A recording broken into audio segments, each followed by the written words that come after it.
man ubbeeku bii ma am nga xam ni fu ne maa ngi fay dem fu ne ñu nga fay woo ku ma woo ma jël la moo ma gënal bu fekkee bu ñu ma joxee poste dootuma mën ab opportunité xam Sénégalais yi fañ nekk ak seen valeur mën leen jëli xam soxla askan wi xam ñi nga xam ni dañ doon xeex ci projet bi nga xam ni ñu ngi nekk bande fas yi wala feneen di mën di dem di leen nemmeeku di leen woo téléphone di leen jot man bu fekkee ni poste daf lay teree doo am loolu bugguma poste parce que je veux être près des Sénégalais dama bëgg ñu xam seen soxla ba pare xam compétence yépp mais pour nga xam compétence il faut nga ubbeeku donc il faut que ñu dimbali le soldat mooy Ousmane Sonko wax nga que il a une très bonne vision moom ak Bassirou Diomaye Diakhar Faye nañu fexe ba dimbali leen ba vision boobu nekk effectif et nous avons besoin de tous les Sénégalais couches confondues yépp du affaire transhumance du dara mais koo xam ni xam nañ la ci set xam nañ la ci dëggu xam nañ la ci compétence xam nañ la ci proposition d'idée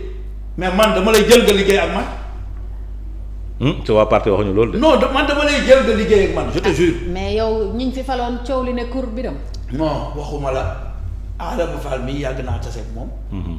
da nga ko mos a gis muy saaga yenn saaga yi waaye wax man waxuma la ñooñu quoi moralité yow am nga moralité.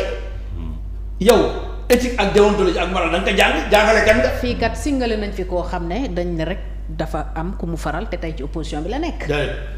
képp ku am compétence Mary Teuw Niane dugal naa ko ku am compétence y a des gens yu nga xam ne bokkuñ ci ñun. mais le problème de Samba Ndiaye demeure hein. le problème de Samba Ndiaye. le décret n'est pas contresigné.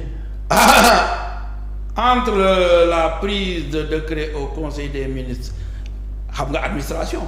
ak fa mu war a jaar ba egg. bu ma gisee lu du noonu bu ma neexee ma arrêté ko wala. est-ce que de pression. non mais dama lay wax. non il est en train de nous donner une information. Combien de nominations tey.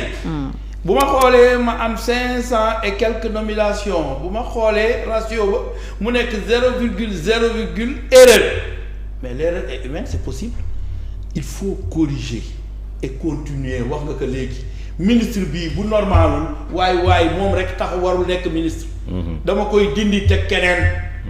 xëy na nag ça prendra le temps dinañu may nit ki mu amandé wu xool rectifié wu bu fekkee loolu mënul am ñu dindi la wala ñu formé la boo. waaw ñu formé la sax moom. yóbbu la ñu formé la. waaw way mais loolu la léegi bu ko defee bu ñu la formé boo kiiwee nga ñëw jeex na man Birame Khoudia mun ma nit xam naa lépp.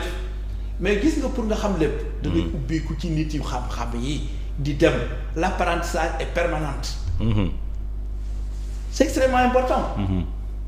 c'est extrêmement important.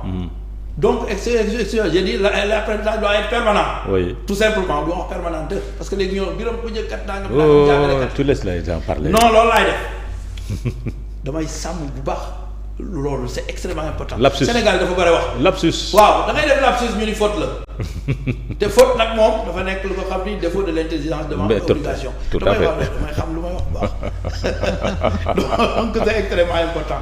donc nañu dimbali PM ndax bëgguma li ko mooy dimbali Sénégal nañu dimbali président dimbali ko mooy dimbali Sénégal moi je vois le Sénégal je vois pas le PM ou le président je vois pas l'opposant qui était là. qui objectivement s'opposait Seydou Gueye loo ko mën a reprocher tey lan d'accord na fa liggéey quand il était au pouvoir son ingéniabilité. waaw quand il était au pouvoir tout ça waaw mais doo ko reprocher richesse bu mu am wala nangam moo tax dama ni la am na ñoo xam ni mën na leen reprocher ay affaires mais am na ñoo xam ni kenn mu leen reprocher dara wax dëgg yàlla ñu ngi doon liggéey rek tout simplement. ñooñu nag bu fekkee ni ñoom baax nañu pour Sénégal mais on les prend ñu liggéey pour Sénégal. c'est-à-dire le problème comment il s'appelle Fatou. oui. dañ koy dund ci pouvoir yépp. oui. l'inaccessibilité des ministres l'injoignabilité des autorités loolu dañ koy dund ci pouvoir yépp c'est une question d'incompréhension parce que il faut ñu wax ko. parce que soo ñu la joxee responsabilité. nga bëri ay dossiers sax tu n'as pas le temps parce que le militant il pense pour moom daf la war a woo jot la. comme ni mu la daan jotee. il ne pense pas à t'envoyer un SMS.